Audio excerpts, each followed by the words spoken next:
Have you ever felt like you are seeing a hidden world that everyone else is just walking past? Most people assume that noticing every tiny detail is a superpower, a gift of high intelligence or simple observation. But you know that isn't the whole story. It is much heavier than that.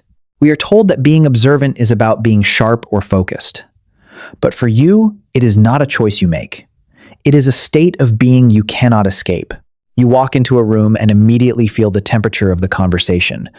You see the fake smile before the person even speaks. It is exhausting, isn't it? While others are enjoying the music or the food, you are tracking the shifting eyes of a stranger. You are decoding the subtle tension in a friend's folded arms. Your mind is a constant radar, scanning for threats and inconsistencies.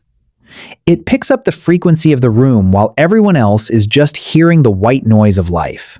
This hyper-awareness likely started long ago, perhaps in a home where you had to predict moods to stay safe.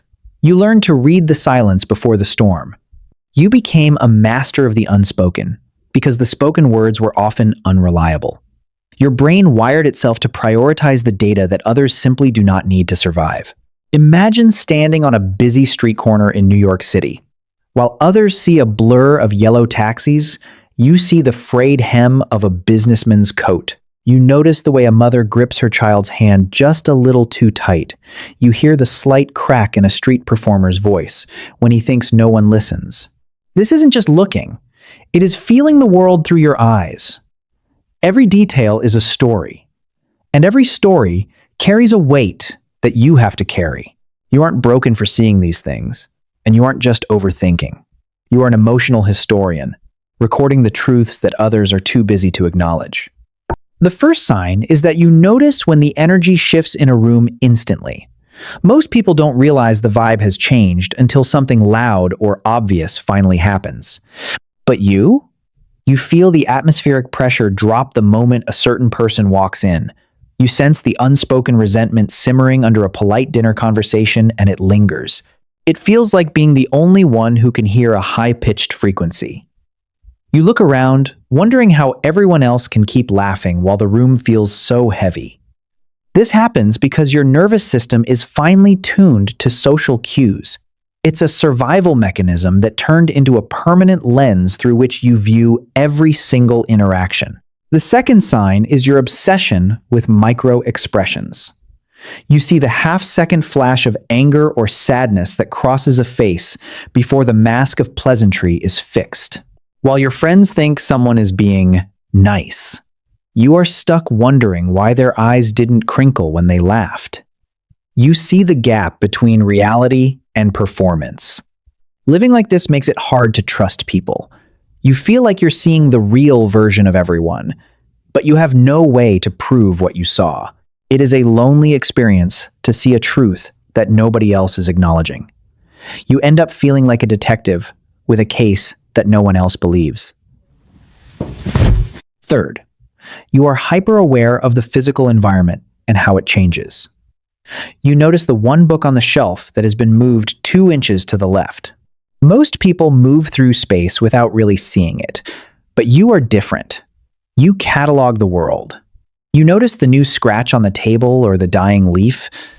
This constant scanning is actually a way for your brain to feel in control. If you know where everything is, you feel like you can predict what happens next. But the emotional cost is a mind that never truly rests. You are always on, always processing, always updating the map of your surroundings, even when you are tired. The fourth sign is that you remember the small things people say in passing.